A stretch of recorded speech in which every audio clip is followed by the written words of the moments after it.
오늘 말씀을 이렇게 보면은 다시 한번 한 구절만 한번 같이 한번 읽어볼게요. 3장 2절 한번 같이 우리 한번 읽어보겠습니다. 3장 2절 시작. 여호와여, 내가 주께 대한 소문을 듣고 놀랐나이다. 여호와여, 주는 주의 일을 이 수년 내에 부응하게 하옵소서. 이 수년 내에 나타내시옵소서. 진노 중이라도 긍휼을 잊지 마옵소서. 아멘. 하나님께서 이렇게 이제 코로나가 이제 거의 다 끝났잖아요. 거의 다 끝나가지고 이제 교회에서 식사도 할 수 있게 되고, 뭐 위드 코로나에서 아주 그냥 이제 코로나가 뭐 어떤 도시는 이제 완전히 마스크를 다 이제 벗겨야 한다는 그런 말도 나올 정도로 지금 많이 정리가 되는데, 코로나 시작할 때 하박국 말씀을 이렇게 읽으면서 깜짝 놀라게 하셨어요. 이게 3장에 보니까 2절에 보면은 이 말씀을 우리가 잘 아는 말씀이잖아요. 주는 주의 일을 이 수년 내에 부응하게 하옵소서. 우리가 부응이라고 하면은 뭐 아주 잘 되는 거, 막 교회가 부응하면 사람들이 많아지는 거, 뭐 이렇게 우리가 보통 생각하는데요. 이렇게 많이 듣는 말씀이 있고, 근데 그 다음에 이제 하나님께서 나타나시는 장면이 나와요. 이 하박국 3장 3절에 보면 이런 표현이 있습니다. 대만에서부터 오시며 바란산에서부터 오신도다. 이게 이제 말하자면 그림으로 이렇게 그리자면은 이 대만은 이스라엘의 동편인 그 에돔 땅을 얘기를 하는 거거든요. 그래서 에돔 땅에 그 마치 하나님께서 동편으로부터 이렇게 햇살이 비치듯이 하나님의 영광이 이제 나타나는 것을 이제 얘기를 하는 건데요. 보니까 오늘 본문의 5절에 보니까 이런 말씀이 있습니다. 역병이 그 앞에서 행하며 불덩이가 그의 발밑에서 나오는도다. 이렇게 얘기를 하는 거예요. 아, 그렇구나. 우리가 지금 겪는 이 코로나와 이 모든 상황이 역병이 그 앞에서 행하며, 하나님께서 지금 역사하시는 이 세계 선교를 지금 이룬 그 일에, 갑자기 세계 선교가 뜬금없이 나오는데 하나님의 영광을 열방 가운데 들이우는 일을 세계 선교라고 하면 가능하겠죠. 그 세계 선교를 지금 이루는 그 일에 하나님께서 나타나시는 장면이다라는 생각이 들었습니다. 하박국 말씀 보면서 하나님께서 이 땅 가운데 이렇게 이제 역사하실 때 하나님은 물론 이렇게 말씀을 우리에게 주시죠. 말씀을 우리에게 주시고, 우리가 사실 겪는 그 모든 일들이 사실 그 일들을 통해서 하나님께서 말씀하시고 역사하시는 도구로 쓰시는 것들을 보게 돼요. 자, 우리 하박국 1장을 잠깐 보면은 이런 구성으로 되어 있습니다. 하박국 1장은 질문과 답변으로 구성이 되어 있어요. 질문하고 답하고. 여러분은 어떠세요? 집에서 자녀들하고 질문하고 답하는 걸 많이 하시나요? 제가 이스라엘에 있을 때 이스라엘 사람들을 이렇게 유심히 보면서 발견한 게 뭐냐면, 어른이란 어떤 사람이냐면은 자녀의 질문에 또는 학생의 질문에 질문을 받아줄 수 있는 사람이 어른이에요. 그러니까 아이들과 학생들은, 자녀들은 어떤 사람이냐면 언제나 이렇게 질문할 수 있는 사람이죠. 뭐 별 말도 안 되는 질문을 막 합니다. 이스라엘 가서 보면요, 수업 때 보면 막 교수님을 잡아먹을 듯이 질문해요. 근데 더 웃긴 건 뭐냐면 그 교수님이 그걸 태연하게 다 또 들어주고 대답을 합니다. 집에서도 비슷해요. 자녀들이. 하나님과 지금 하박국의 관계도 비슷하다고 볼 수 있겠죠. 하박국이 가지고 있는 질문이 있는데, 이 질문은 굉장히 핵심적인 질문이에요. 이 질문을 보니까 1장 2절에 보면은 뭐라고 얘기하냐면, 여호와여, 내가 부르짖어도 주께서 듣지 아니하시니. 일단은 하박국이 지금 자기가 느끼고 있는 현실은 뭐냐면은 하나님이 나를 듣지 않는 것 같아요. 내가 기도도 하고 있고 하나님께 간구하고 있고 내가 정말로 이렇게 외치고 있는데 하나님께서는 지금 뭔가 하지 않으시는 것 같다. 내 삶 가운데 아무도 하지 않으신 것 같아. 구원하지 아니하시나이다 이렇게 말을 표현합니다. 지금 하박국은 하나님이 구원하시는 하나님이라는 걸 알고 있어요. 근데 문제가 뭐냐면은 하나님이 구원하시는 그 일에 반드시 구원을 하시면서 하나님이 정의를 행하셔야 되거든요. 근데 1장 4절 보니까 1장 4절 우리 한번 같이 읽어볼까요? 시작. 이러므로 율법이 해이하고 정의가 전혀 시행되지 못하오니 이는 악인이 의인을 애워쌌으므로 정의가 굳게 행하여 짐이니이다. 그래서 이제 하박국이 생각하고 있는 정의란 뭐냐면은 악을 벌하는 거예요. 악이 벌을 받는 거죠. 이스라엘 가운데 악이 있는데 그 악이 벌을 받는 거예요. 우리가 지금 이 우크라이나랑 러시아 전쟁이 굉장히 오래 진행되고 있잖아요. 이 세상 가운데 악이 있어요. 왜 악한 자들이 있을까? 그리고 악이라는 게 악한 그런 사람에게서 나오는 악도 있는데 악한 상황도 있어요. 그러니까 예를 들면 아까 전에 말했던 코로나 뭐 이런 것들, 전쟁 같은 건 악한 사람들 사이에서 이제 나오는 거라고 한다면 코로나는 악한 상황이에요. 우리가 뭐 전혀 예상할 수도 없고 막 그런 거잖아요. 근데 우리가 생각해 내가 원하지 않고 바라지 않는 것들이 이제 우리가 보통 악이라고 얘기를 하는데 하박국이 생각하는 건 뭐냐면 악이 벌을 받아야 돼요. 악에 대해서 반드시 징벌이 시행이 되어야 돼요. 그런데 이제 여기서 모순이 생기는 거죠. 모순이 뭐냐면은 우리가 생각하는 정의는 악이 벌을 받고 악이 처리가 되고 악이 심판을 받아야 되는 것 같은데 그게 맞는 말 같은데 모순이 하나가 나오는데 모순이 뭐냐면 우리가 악해요. 우리 자신이 악해요. 문제는 악이 심판을 받아야지, 악인이 벌을 받아야지 하는데 하나님이 우리에게 주신 기준은 뭐냐면은 우리가 악한 거예요. 그래서 지금 하박국이 말을 하는 것도 단순하게 제가 나빠, 저 사람이 나빠라는 말보다는 사실은 우리 안에 있는 악함으로 신음하고 있는 거죠. 선지자들의 그 특징이 뭐냐면은 선지자들은 자기가 자신의 주인이 되어가지고 자기 마음대로 사는 사람들을 향해서 그냥 그 사람들이 그렇게 살게 놔두는 게 아니라 하나님의 관점에서 이것이 하나님의 보시기에 어떤 관점으로 보느냐를 이제 보여주는 사람들이잖아요. 선지자가. 그러다 보니까 선지자가 직면하는 건 뭐냐면 이 악이 단순히 다른 사람들의 악이 아니라 우리의 악으로 보여지는 거죠. 대표적으로 선지자 중에 어떤 선지자가 있냐면 이사야 선지자가 자기가 부름을 받을 때 그 이사야 6장에 나오는데 어떤 반응을 보이냐면 하나님의 임재가 딱 나타나잖아요. 그러면 와 놀랍다 하나님 막 우리 같으면 막 그럴 것 같은데 반응이 뭐냐 화로다 나여 망하게 되었도다 이런 반응. 그러면서 뭐냐면 입술이 부정한 백성 가운데 거하면서 입술이 부정한 자로서 만군의 하나님이신 여호와를 배웠음이로다. 자신이 보기에는 입술이 부정한 백성들, 말로 죄를 범하고 말로 악을 범하는 그런 악한 백성들 가운데 있는데 입술로 악을 범하는 그 백성들 가운데 있는데 나도 그 사람인 거예요. 나도 그들 중에 하나인 거예요. 지금 하박국이 생각하는 것도 이 가운데 있는 죄악과 여기서 나는 분리돼 가지고 판단하는 존재가 아니고 이것은 나의 문제인 거예요. 세상에서 악을 행하는 사람들에 대해서 우리가 쉽게 생각하는 게 뭐냐면은 악은 벌을 받아야 되고 잘못됐어라고 생각하고 판단하는데 문제는 우리가 악하다는 거예요. 우리 자신이 악하다는 거죠. 성경이 말하는 것은 내가 죄인이고 내 안에 악함이 있는 거예요. 그래서 하박국이 느끼는 것은 하나님 내가 부르짖는데 주님 듣지 아니하십니까? 얘기하는 거죠. 근데 주님이 내리는 대답이 좀 뭐냐면은 깜짝 놀라야 된다고 이렇게 얘기를 하세요.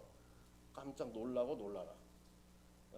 놀라고 또 놀랄지어다. 5절에 보면 놀라고 놀랄지어다 하면서 뭘 불러왔냐면은 사납고 성급한 백성, 이제 갈대아 사람 바벨론이라고 하는 세력들을 일으켜 가지고 그 이스라엘을 심판하겠다. 하나님이 이렇게 말씀해 주시는 거죠. 그 사람들 특징은 뭐냐면 자기들의 힘을 믿는 사람들이에요.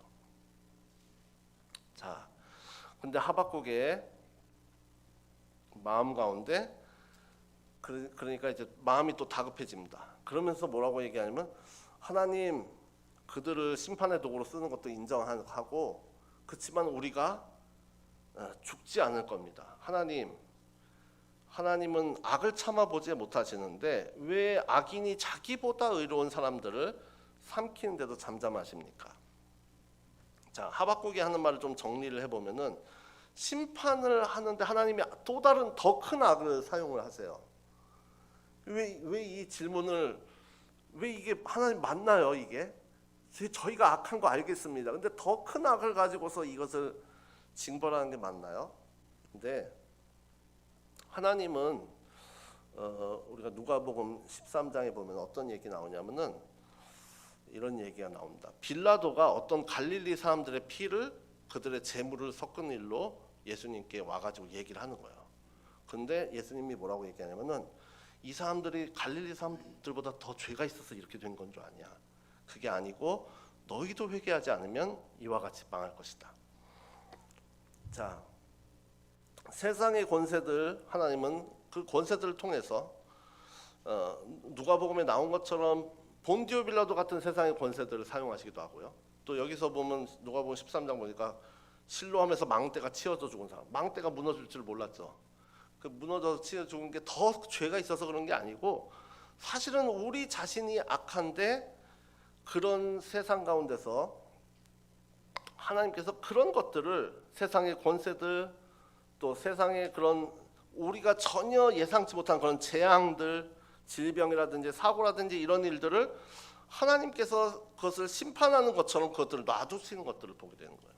자, 우리가 직면하는 이 악을 어떻게 해야 될까? 자, 우리가 우크라이나를 침공한 푸틴이 나쁜 놈이다 하면은 해결이 될까요? 네, 그러면 우리는 옳은 사람이고 저기는 악하니까. 네, 하박국 마음에도 뭔가 이런 답답함이 있을 거예요. 하나님이 눈이 정결하심으로 악을 참아보지 못하시는데 왜 이런 악을 방관하십니까? 그렇죠? 하나님 왜 이렇게 처리하십니까? 그런데 오늘 2장 1절에 하도 답답하니까 파수꾼처럼 성벽에 서가지고 하나님의 말씀을 기다립니다. 나의 질문에 대해서 어떻게 대답하시는지 보리라. 파수하는 곳에 서서 파수꾼처럼, 성벽에 선 사람처럼 내가 이 답을 받아야만 문제가 해결되겠다. 얘기를 하는 거죠. 하박국이. 나는 하나님 분명히 믿는데, 살아계시고 역사하시는 하나님인데 왜 하나님은 이 악함을 놔두시고, 그뿐만 아니라 더 큰 악이 그것들을 제어하면서 마치 하나님께서 방관하신 것처럼 나는 느껴집니까? 근데 2장 2절에 이렇게 말을 합니다. 이 목차를 기록하여 판에 명백히 새기고 달려가면서 읽을 수 있도록 해라.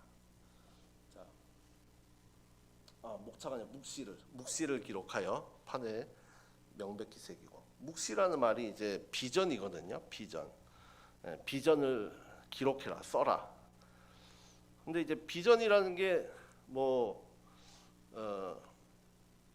우리가 생각하는 그런 비전이 우리는 비전을 가져야 되고, 요즘에는 좀 덜한 것 같아요. 한국교회가 확실히 그런 게 좀 덜해졌는데, 제가 선교지로 막 헌신하던 그 시절에는 우리 고 목사님 잘 아실 거예요. 이 비전이란 말이 엄청나게 유행했거든요. 비전, 부흥 막 이런 말 유행하고, 우린 뭐 다 할 수 있는 것 같고, 제가 이제 모교회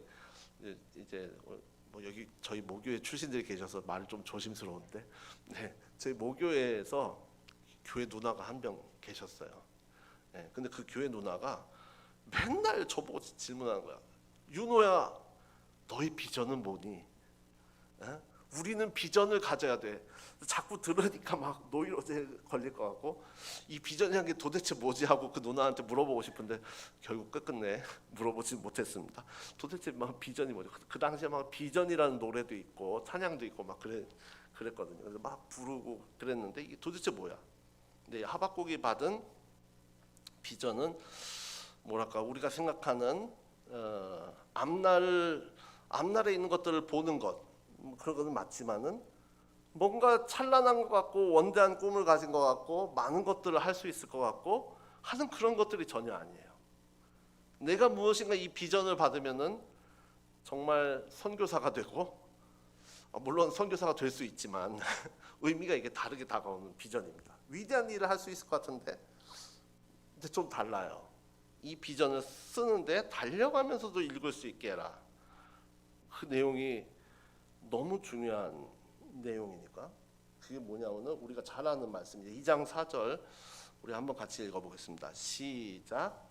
보라, 그의 마음은 교만하며 그 속에서 정직하지 못하나 의인은 그의 믿음으로 말미암아 살리라. 네, 믿음으로 말미암아 살리라는 이 말씀은 뭐냐면은 뭐 종교개혁자들이 그렇게 사랑했던 말씀이고 사도 바울도 이 말씀을 너무 좋아해서 로마서와 갈라디아서에도 쓰고 히브리서에도 또 쓰여 있어요. 우리가 이 믿음이란 말을 비전이란 말도 아까 제가 봤는데 이 믿음이 뭔가 큰 믿음을 가지고 뭐 이 믿음이 큰 확신을 가지고 그런 것도 뭐 그렇게 믿음을 가질 수도 있겠지만 이 믿음이라는 게 하박국이 하나님으로부터 받은 질문과 그 답 사이에서 하나님이 주신 답은 뭐냐면 의인은 그의 믿음으로 말미암아 살리라 라는 거는 우리가 일반적으로 믿음에 대해서 생각하는 큰 믿음을 가져야 큰 일을 해낼 수 있고 하는 그런 믿음은 아닌 것 같아요. 자, 우리 성경에 보면 예레미야 45장에 보면은 이런 인물이 나옵니다. 예레미야 선지자의 그 사환이자 서기관이었던 사람이 혹시 누군지 아세요? 이름이 바룩이라는 사람입니다. 바룩인데 그 바룩의 심정이 나타나 있는 장이 있어요. 45장 2절 보면은 바룩아 이스라엘의 하나님 여호와께서 내게 이같이 말씀하셨느니라 내가 일찍이 말하기를 화로다 여호와께서 나의 고통에 슬픔을 더하셨으니 나는 나의 탄식으로 피곤하여 평안을 찾지 못하도다. 바룩입니다. 이 바룩이 얼마나 마음이 예레미야 옆에서 있으면서 얼마나 마음이 힘들었으면은 그 예레미야의 그 예언하는 말을 들으면서 자기 마음이 박살이 나 있어요. 그런데 예레미야가 뭐라고 얘기를 했냐면 하나님이 너한테 말씀하시는데 나는 내가 세운 것을 헐기도 하고 심은 것을 뽑기도 하나니 온 땅이 그리하겠거늘. 자, 이 말씀은 뭐냐면 예레미야에게 하나님이 처음 부르실 때 주셨던 말씀입니다. 바룩에게 주는 말씀이. 근데 하나님이 사실 이 세상 가운데 이루어진 것은 하나님이 심으신 것이고 뽑으실 권리가 있고 하나님이 세우신 것이고 그것을 허실 권리도 있다는 거예요. 그러면서 하나님이 뭐라고 얘기하냐면 45장 5절에 바룩한테 예레미야를 통해서 뭐라고 얘기하냐면 네가 너를 위해서 큰 일을 찾느냐? 내가 모든 육체에 재난을 내릴 것이다. 그러나 내가 가는 모든 곳에서 내 생명을 노량물 주듯이 하리라. 네, 의인이 그의 믿음으로 말미암아 살리라는 말씀은 분명히 이 악한 세상 가운데서 하나님을 의지하면서 뚫고 살아가는 모습이지만 때로는 그 모습은 세상이 보기에 그냥 항상 뭐 영광스러운 모습, 항상 대단한 모습 그런 것만이 아니라 마치 바룩이 노량물을 얻듯이 자기 생명을 유지하는 것처럼 하루하루 하나님을 믿음으로 살아가는 삶이라는 거죠.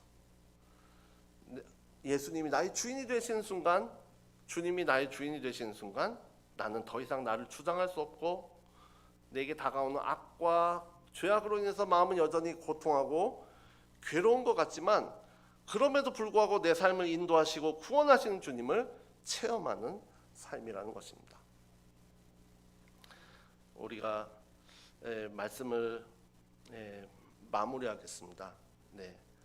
하나님이 일하시고 있는 그 세상 가운데서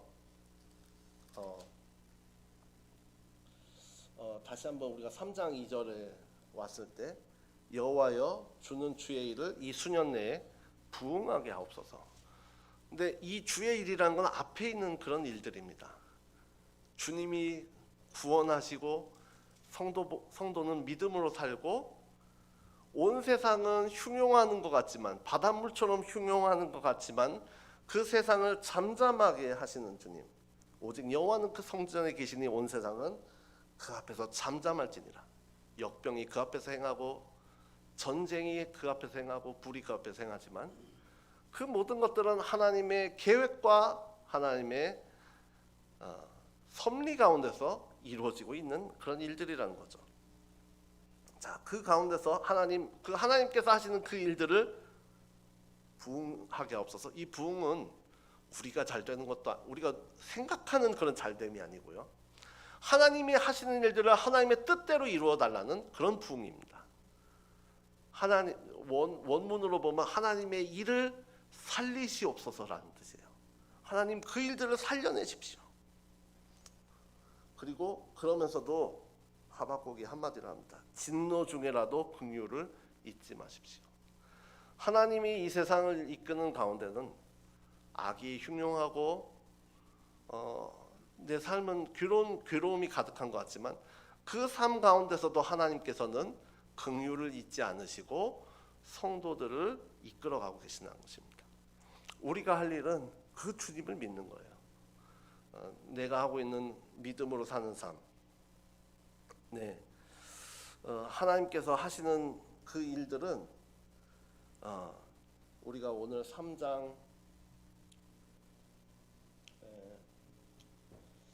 6절에 보면은 땅이 진동하며 그가 보신즉 여러 나라가 전율하며 영원한 산이 무너지며 무궁한 작은 산이 엎드러지나니 그의 행하심이 예로부터 그러하시도다. 하나님이 행하신 곳에서는 열방조차도 그 앞에서 떨 수밖에 없고 그들이 의지하는 영원한 산 그런 것들이 엎드러질 수밖에 없다는 거죠. 그 가운데서 주님이 뭐 하시냐면은 3장 8절 보니까 여호와여 주께서 말을 타시며 구원의 병거를 모시오니. 하나님께서는 마치 우리의 삶 가운데 이 다가오는 이 세상의 악한 이 세상 가운데서도 그러나 우리는 믿음으로 하나님 살기를 원하시고 하나님은 그 가운데 우리 가운데 구원을 베푸시기 원하시고 온천하는 아무리 요동하고 날뛸지라도 그 하나님의 임재 가운데 잠잠할 수밖에 없다는 하나님. 그 가운데서 나의 힘이 되어 주시고 나의 발을 사슴과 같게 하사 나를 나의 높은 곳으로 다니게 하시옵소서. 우리가 그런 마음으로 이 세상 가운데서 믿음으로 사는 은곡교회 모든 성도들이 되시기를 주님의 이름으로 축원합니다. 네, 같이 기도하겠습니다. 살아계시고 역사하시는 하나님 아버지, 주님, 하박국이 하나님 앞에 물어보는 것처럼 하나님, 우리가 생각하고 우리가 예상할 수 있는 그런 세상이 아니라 하나님, 우리가 도저히 예측할 수 없고 또 이 세상은 점점 악해져 가고 있고 그런 세상 가운데서 우리가 믿음으로 살기에는 너무 버겁다고 느낄 때 하나님, 우리의 눈을 들어서 하나님을 보게 되기를 원합니다. 하나님, 홍해를 가르시고 그 가운데 이스라엘 백성을 이끌고 계신 것처럼 하나님, 오늘날도 저희를 주님 이 세상 가운데서 믿음으로 살게 하시는 그 하나님의 인도하심을 주님 우리 삶 가운데 믿고 나가게 하여 주시옵소서. 주님, 이 상황 가운데서도 하나님의 구원의 병거는 멈추지 않고 행하고 계심을 믿습니다. 주의 일을 주님 부응하게 하셔서 주님 이 일들 가운데서도 주여 주의 긍휼을 베풀어 주시고 열방 가운데 주님을 믿어야 할 영혼들을 주님의 몸된 교회로 인도하여 주시고 주여 그들의 영혼의 마음의 문을 열어주셔서 그 곤고한 가운데 주님을 만나게 하여 주시옵소서.